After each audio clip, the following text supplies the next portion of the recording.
చూడండి, అందరికీ పరలోక ప్రార్థన తెలుసా? ఎంతమంది తెలుసు పరలోక ప్రార్థన? దాన్ని ఏమంటారు? దాన్ని లార్డ్స్ ప్రేయర్ అంటారు ఇంగ్లీష్లో. ఇంగ్లీష్ పిల్లలు చాలామంది ఉన్నారు. పరలోక ప్రార్థన.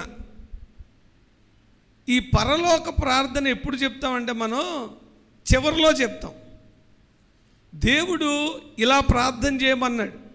ఈరోజు ఆ పరలోక ప్రార్థనను కొంచెం ధ్యానిద్దాం. ఎందుకంటే పరలోక ప్రార్థన మనకి ఒక శ్లోకం అయిపోయింది, ఒక మంత్రం అయిపోయింది. తెలిసి తెలియకుండా ఫ్లోలో చెప్పుకునే ఒక ప్రార్థన అయిపోయింది. మీరు ఎవరైనా డాక్టర్ గారి దగ్గరికి వెళ్ళారనుకోండి, మీకు కూడా ఒక ఐడియా ఉంటుంది. తలనొప్పి వస్తే ఏం ట్యాబ్లెట్ వేసుకోవాలి, జ్వరం వస్తే ఏం ట్యాబ్లెట్ వేసుకోవాలి అని ఒక ఐడియా మీకు ఉంటుంది. కానీ ఒక డాక్టర్ గారి దగ్గరికి వెళ్ళి సార్ ఇలా ఉందంటే ఇది కాదండి ఇలా చేయండి అన్నాడు అనుకోండి, ఏం చేస్తారు మీరు? డాక్టర్ గారు చెప్పిందే ముందు చేస్తారు చేయరా? డాక్టర్ గారు చెప్పిందే ముందు చేస్తాం. మన నాలెడ్జ్, మన ఆలోచన తర్వాత. కాబట్టి దేవుడు అన్నాడు, యేసుక్రీస్తు ప్రభు అన్నాడు, మీరు ఇలా ప్రార్థన చేయండి అన్నాడు. కానీ దాన్ని తీసుకెళ్ళి ఎక్కడెట్టాం మనం? లాస్ట్లో. అందుకే ఈరోజు అంశం ఏంటంటే పరలోక ప్రార్థన, ఆఖరి ప్రార్థన. అందరూ అంటారు ఆఖరి ప్రార్థన, పరలోక ప్రార్థన, దీవెన. మనం అన్నీ చెప్పేసుకొని, మన ప్రార్థనలన్నీ, మన మాటలన్నీ మాట్లాడేసుకొని, ఆయన కూడా ఈ ట్యాబ్లెట్ వేసుకోమన్నాడు కదా అని వేసుకోవడం. కాబట్టి నాకు అప్పుడు అనిపిస్తుంది అసలు ముందు అదే ప్రార్థన చేయాలి. ఆయన చెప్పినట్టే ప్రార్థన చేయాలి. ఆయన ఒక మాట చెప్పాడంటే ఆయన మామూలు వ్యక్తా? ఆయన మనుష్యుడా? ఆయన దేవుడు ఒక మాట చెప్పాడంటే దానిలో చాలా మర్మం ఉంటుంది. కాబట్టి ఈరోజు పరలోక ప్రార్థన గురించి కొన్ని వాక్యాలు ధ్యానించుకుందాం. మరి గత వారం నుంచి కూడా ప్రార్థన అనే అంశం మీద మనం మాట్లాడుకుంటున్నాం. నేను ఎంత మాట్లాడినా మీరు ప్రార్థిస్తేనే అది పని అవుతుంది, మాట్లాడుకోవడం వల్ల పని అవ్వదు. ఒక గజి ఈతగాడట, ఆయన ఎంటీహెచ్ చేశాడట. ఈతలో ఎంటీహెచ్ ఉంటుంది తెలుసా మీకు? నేను ఎంటీహెచ్లో ఈత చేశాను, ఈతలో ఎంటీహెచ్ చేశాను అని చెప్పి వెళ్తా ఉంటే ఒక వాక్ కనిపిస్తే అక్కడ ఏదో అవసరమయ్యి గెంతేసాడట. ఎందుకు గెంతేసాడు? నేను ఎంటీహెచ్ ఎందులో? ఈతలో. కానీ ఒకసారి కూడా ఈత కొట్టడం తెలియదు. ఇలా డిగ్రీలు చూసుకొని గెంతామనుకోండి, ఇలా మెసేజ్లు చూసుకొని గెంతామనుకోండి, పని అవ్వదు. గజీతగాడు కూడా మునిగిపోతాడు. కాబట్టి ప్రార్థన అనేది చెప్పేది కాదు, చేసేది. హల్లెలూయా. ఎంత మీరు ప్రార్థిస్తే, నేను ఎంత చెప్పినా అది వ్యర్థమే. నువ్వు ప్రార్థించే కొలది దేవునికి దగ్గరగా, దేవుని ఆశయాలకు నీ జీవితాన్ని దేవుడు ఎందుకు పెట్టాడు? దేవుని ప్రణాళికలు నీకు అర్థమవుతాయి. దేవుని ద్వారా కార్యాలను పొందుకుంటూ ఉంటావు. నువ్వు మనిషివి క్షీణించిపోయినా, నీ స్థితి ఏదేమైనా ఆ రిలేషన్ నుంచి మరి నువ్వు తప్పిపోవడానికి అస్సలు ఇష్టపడవు అన్నమాట. అటువంటి ఒక చక్కని మరి అన్యోన్యమైన స్థితికి దేవుడు పట్టుకెళ్తాడు. అయితే లూకా సువార్త 11వ అధ్యాయము 1వ వచనం. లూకా సువార్త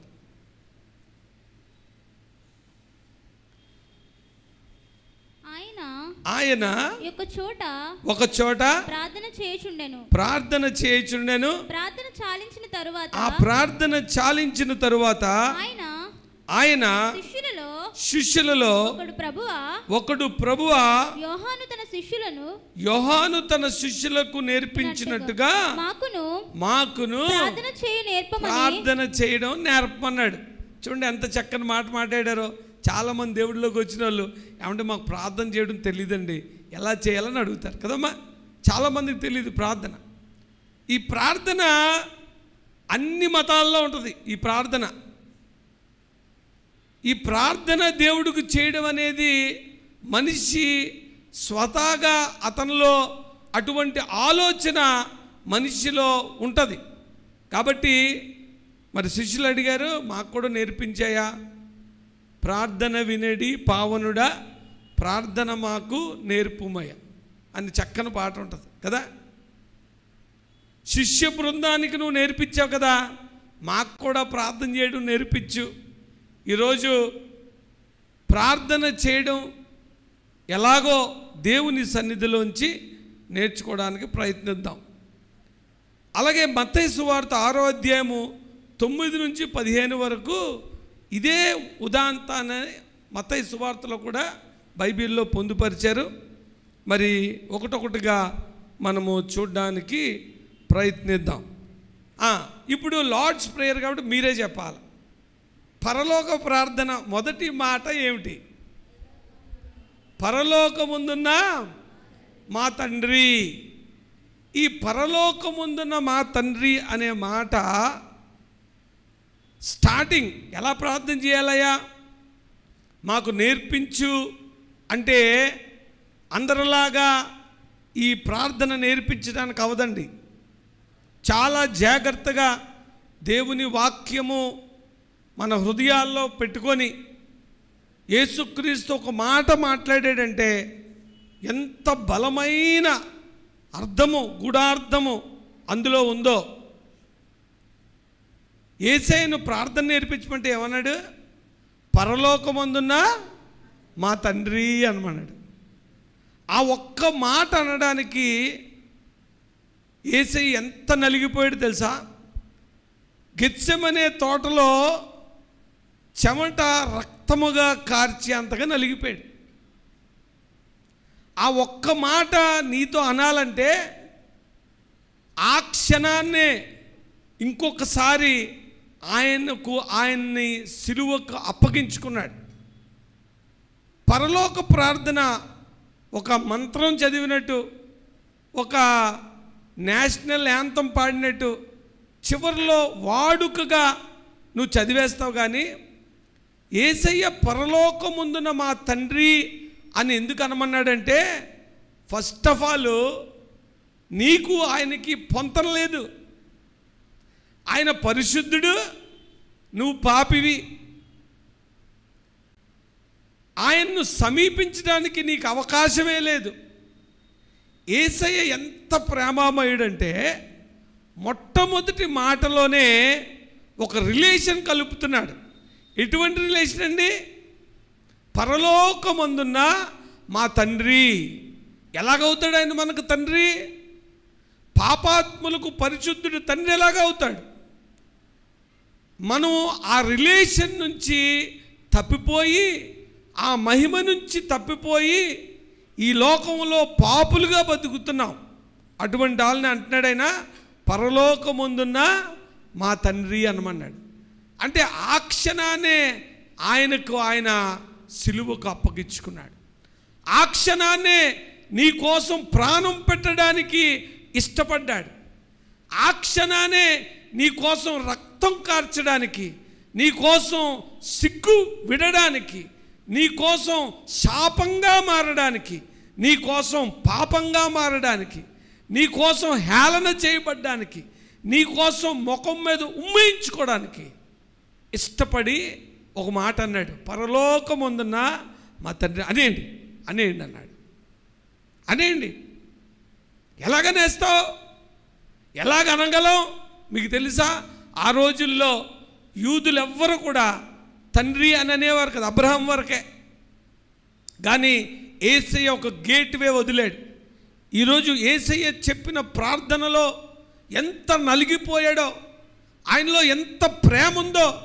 ఈరోజు ప్రతిరోజు పరలోకమందున మా తండ్రి అని ప్రార్థన మొదలు పెడతావే, ఆ ప్రార్థన వెనకాతల ఎంతటి త్యాగం ఉందో ఈరోజు గుర్తిస్తే, ఆ ప్రార్థన ఎంత బలమైనదో, ఆ ప్రార్థనలో ఎంత ప్రేమ ఉందో, త్యాగం ఉందో, ఎంత ఆవేదన ఉందో తెలుస్తుంది. ఫస్ట్ దేవుడు ఏం చేశాడంటే, యేసయ్య ఫస్ట్ ఏం చేశాడంటే దేవునికి మనకి ఒక రిలేషన్ పెట్టాడు. రిలేషన్. పరలోకమందున మా తండ్రి అనగానే యేసుక్రీస్తు రక్తంలో మనం కడగబడి మనము దేవుని కుమారులుగా, మరి దేవుడు మన ముద్ర వేశాడు. ఎంత గొప్ప భాగ్యం అండి. కాబట్టి ఈ ప్రార్థన ఎక్కడా ఉండదు. ఎవరో మధ్యవర్తులు నీ గురించి యాగాలు చేస్తారు, అర్చనలు చేస్తారేమో, కానీ యేసయ్య మధ్యవర్తిగా ఉండి మనకి దేవునికి ఒక సంబంధాన్ని కలుపుతున్నాడు. కాబట్టి ప్రార్థన చేసేటప్పుడు ఆ మాట అన్నప్పుడల్లా యేసయ్య సిలువ నీకు గుర్తు రావాలి. హల్లెలూయా, హల్లెలూయా. కాబట్టి ఈ పోరాటం చూసారా, ఎందుకు ఈ పోరాటం? ఇంత కష్టపడి నువ్వు దేవుని దగ్గరికి వచ్చి ఒక్క క్షణంలో నువ్వు దాన్ని వదులుకుంటే దానివల్ల లాభం ఏంటి? ఈ విశ్వాసాన్ని కొనసాగించాలంటే కంపల్సరీగా మనము ప్రార్థనలో ఉండాలి. ఈరోజు ప్రార్థన లేనితనము మినిస్ట్రీస్ నుంచి, పాస్టర్ గారి నుంచి, సంఘస్థుల నుంచి అందరి దగ్గర ఒక విటమిన్ లోపం ఉంది. డి విటమిన్ కాదు, ఏ విటమిన్? ప్రార్థన అనే విటమిన్. ఈ ప్రార్థన కరువయ్యే కొలది సైతాన్ గాడు చెలరేగిపోతుంటాడు. ఏ పేరు మీద? భక్తి అనే పేరు మీదే, ప్రార్థన అనే పేరు మీదే, మీటింగ్స్ అనే పేరు మీదే. కార్యాలు జరగవు, డ్రైగా ఉంటుంది. నువ్వు వింటున్నట్టు ఉండదు. దేవుని వాక్యం నీకు మరి ఆ కొవ్విన మెదడులా ఉండదు. దుప్పి నీటి వాగు కొరకు ఆశపడినట్టే ఉండదు. ఏదో వెళ్ళిపోతాం అంతే. ఇది చాలా గంభీరమైన సత్యం.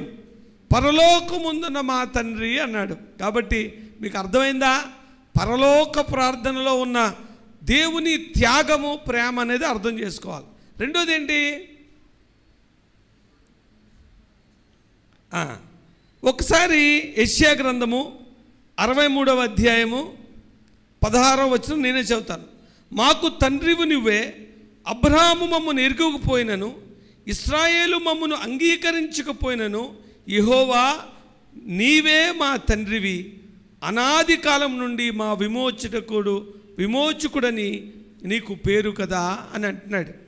యెషయా గ్రంథంలో సాదృశ్యంగా ఎవరైతే విమోచకుడో ఆయనే తండ్రి దగ్గరికి పట్టుకెళ్తాడు అని అంటున్నాడు. తర్వాత మాట ఏంటి? పరలోకముందున మా తండ్రి అయిపోయింది. రెండవ మాట చెప్పండి, గట్టిగా చెప్పండి. పరిశుద్ధపరచబడును గాక. ఇది నాకు చాలా డౌట్ అండి. మనందరం కూడా ప్రార్థన చేస్తాం, కానీ దేవుడు చెప్పిన ప్రార్థనలో మరి మనకి ప్రశ్నలు రావాలి. ప్రశ్నలు వస్తే జవాబులు వస్తాయి. జవాబులు వస్తే హృదయంలో ఒక నిర్ణయం వస్తుంది. ఇప్పుడు నీ నామము పరిశుద్ధపరచబడును గాక. ఎవరు పరిశుద్ధపరచాలా?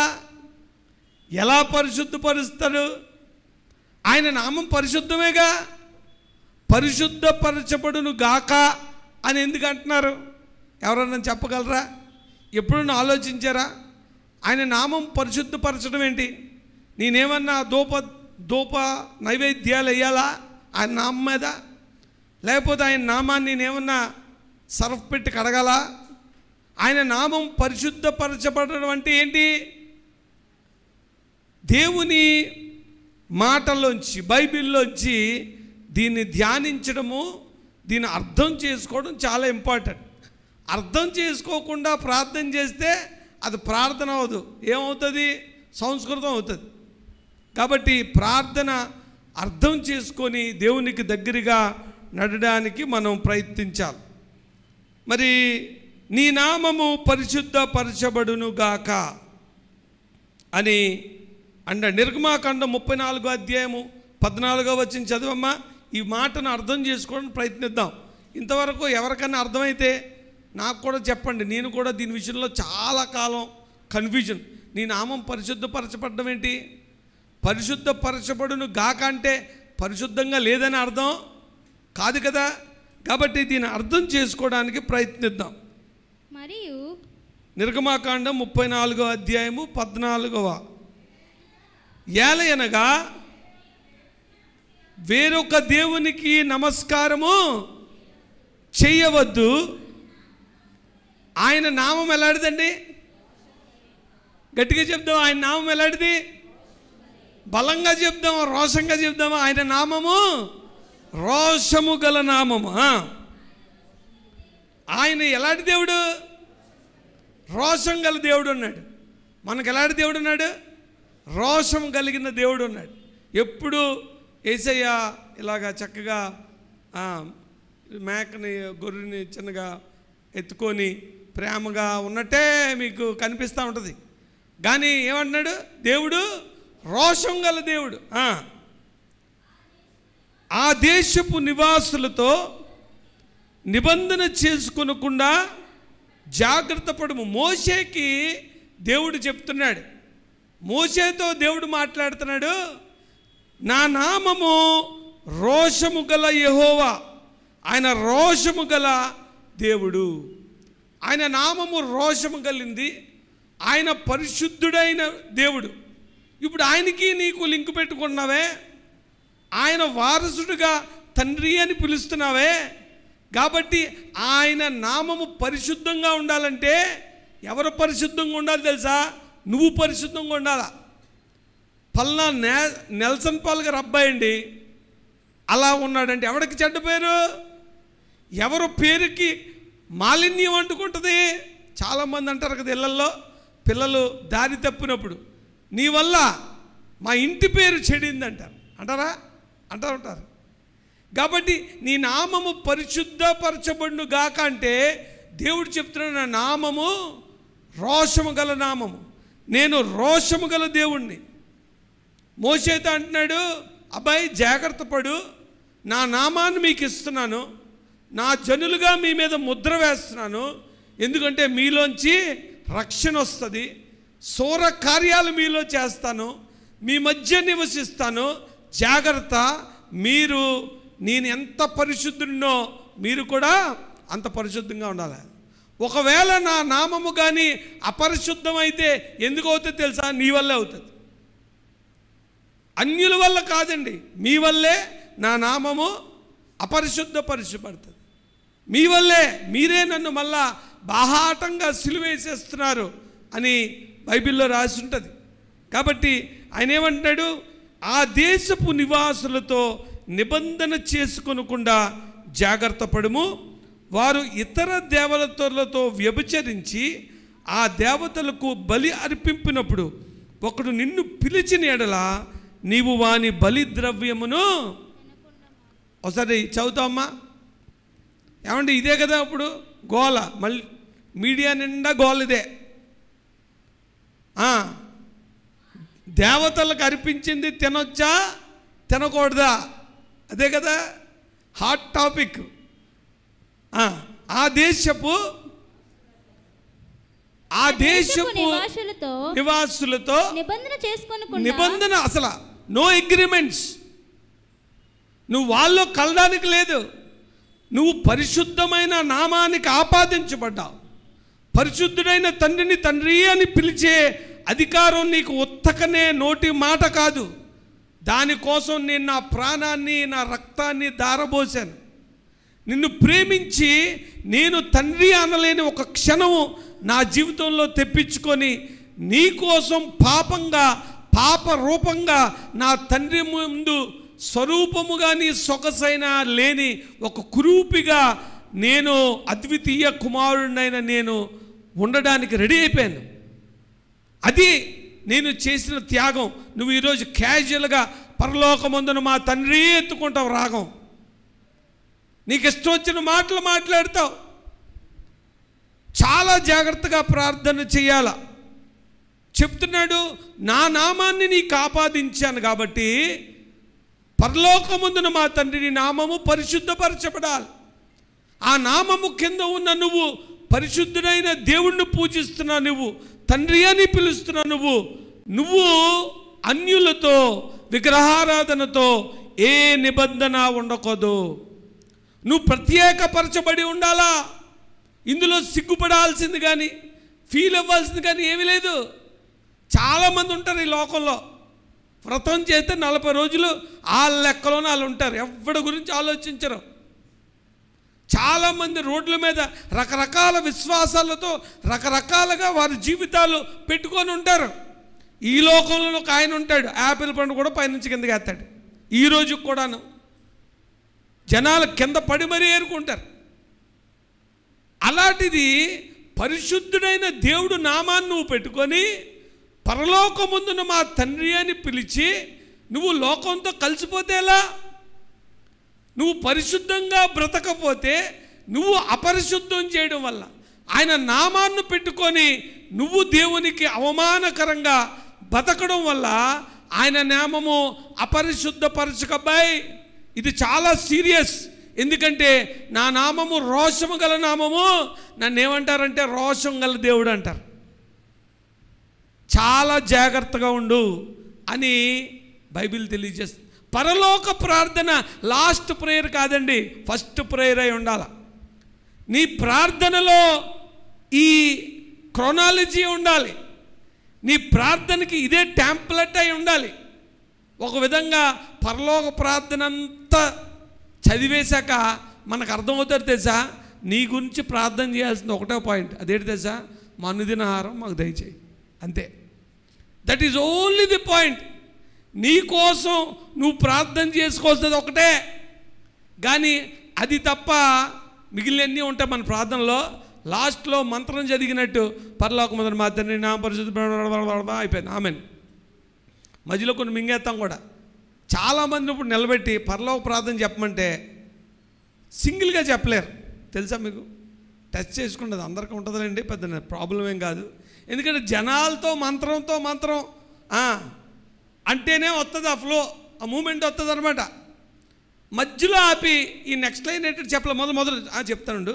పరలోకం మాత్రమే నా పరిశుద్ధ రాజ్యం వచ్చిన నీ చిత్తం పరలోకం అదనమాట.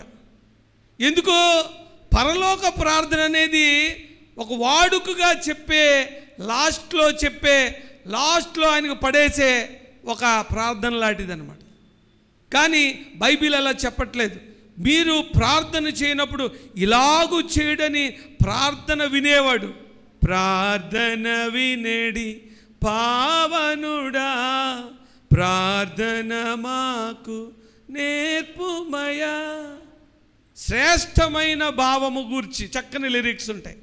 నీ శిష్య బృందంకు తెలిపావు కదా, ఈ ప్రార్థన మనం చేయడము నేర్చుకోవాలి. కాబట్టి ఈయనేమంటున్నాడంటే ఆ దేశపు నివాసులతో నిబంధన చేసుకొనకుండా జాగ్రత్త పడు. వారు ఇతర దేవతలతో వ్యభిచరించి ఆ దేవతలకు బలి అర్పించినప్పుడు ఒకడు నిన్ను పిలిచిన ఎడల నువ్వు వాని బలిద్రవ్యము తినకుండా చూసుకో. బైబిల్లో ఒకసారి రాశాడంతే. It is clearly established. నువ్వు ప్రత్యేకపరచబడిన వాడవు. నువ్వు దేవుని పరిశుద్ధ నామమును ఆపాదించుకున్నవాడవు. ఒకవేళ నీకు అలా ఉందా, మారేసి బయటకు పో. ఇంకా ఈ క్రైస్తవ ఈ ఆచారంలో ఈ దేవుని పరిశుద్ధ దేవుణ్ణి నువ్వు అపరిశుద్ధపరచొద్దు. నీ వల్ల కాకపోతే బయటకు పోగాని దేవుణ్ణి అపరిశుద్ధపరచడానికి మటుకు నువ్వు ధైర్యం చేయొద్దు. ఎందుకంటే దేవుడు రోషము గల దేవుడు. ఆయన నామాన్ని అపరిశుద్ధపరిస్తే ఆయన ఊరుకునేవాడు కాదు, జాగ్రత్త అంటున్నాడు.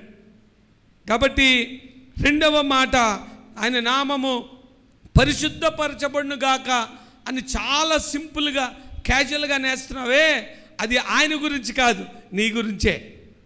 ఒకవేళ కానీ నువ్వు దేవుణ్ణి నమ్ముకొని ఇదిగో నాయన నిన్నే సేవిస్తాను, నువ్వు జీవము గల దేవుడవు అని ఆయన దగ్గరికి వస్తే ఆయన భయంకరుడు, ఆయన రోషము కలిగిన దేవుడు, ఆయన నిజమైన దేవుడు.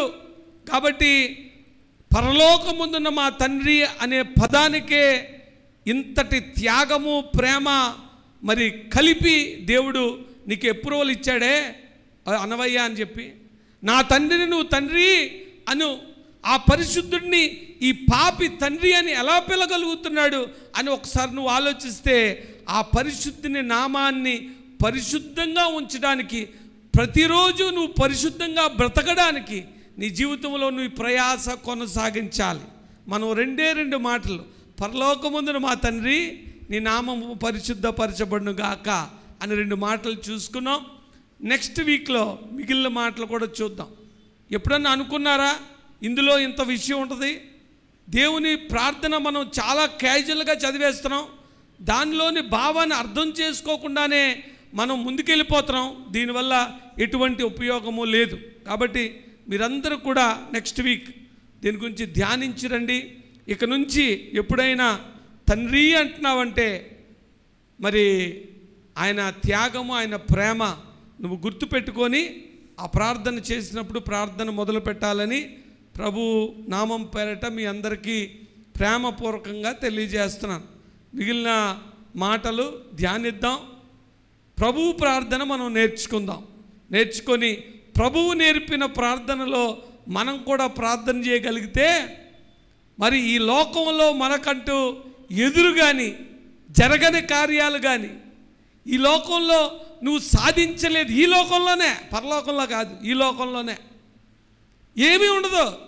ఎందుకంటే చివరిగా అంటాడు కదా, లాస్ట్ మాట ఏంటి, మళ్ళీ మొదటి నుంచి రావాలి కదా. లాస్ట్ వర్డ్ చెప్పండి ఒకసారి. పరలోక ప్రార్థనలో లాస్ట్ది మొదటి నుంచి రావాలి. నాకైతే రావట్లేదు నిజంగా, మీరు చెప్పండి.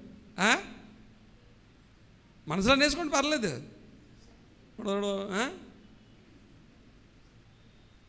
ఒక్కరు మాట్లాడతారు చూడండి. లాస్ట్ లైన్,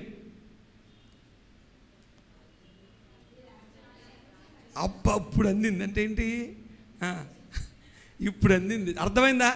పరలోక ప్రార్థన, ప్రభువు నేర్పిన ప్రార్థన మనకు ఒక ఇంజిన్ అని అర్థమైందా? చెప్పండి.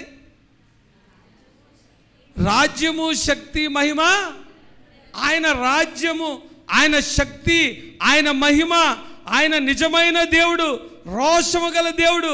ఆయన దగ్గరికి వస్తే నువ్వు ఎంత బలవంతుడు అంటే నీ తండ్రి ఎంత బలవంతుడో నువ్వు అంత బలవంతుడు.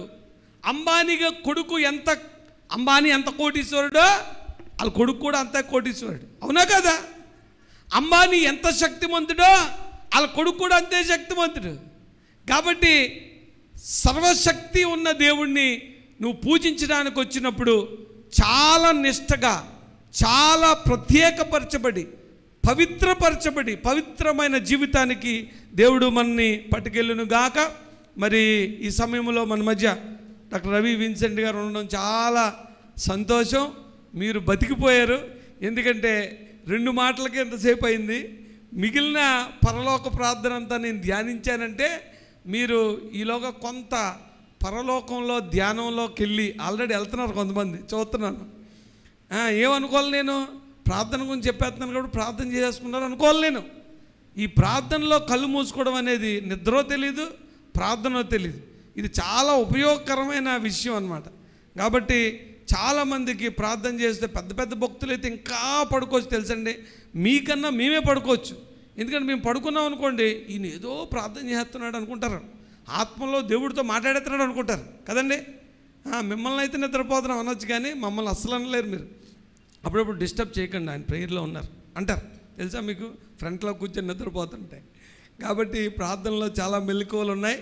మరి విన్సెంట్ అయ్య గారు మన మధ్య ఉండడం చాలా ఆశీర్వాదకరం. బిడ్డకి కొంచెం ఫీవర్ రావడం, దాన్ని బట్టి ఇద్దరు కూడా వచ్చారు బిడ్డలు. దేవుడిచ్చిన గొప్ప స్వస్థతను బట్టి దేవుడికి హల్లెలూయా చెప్దాం. హల్లెలూయా, హల్లెలూయా. మరి అయ్యగారికి సమయాన్ని అప్పచెప్తున్నా.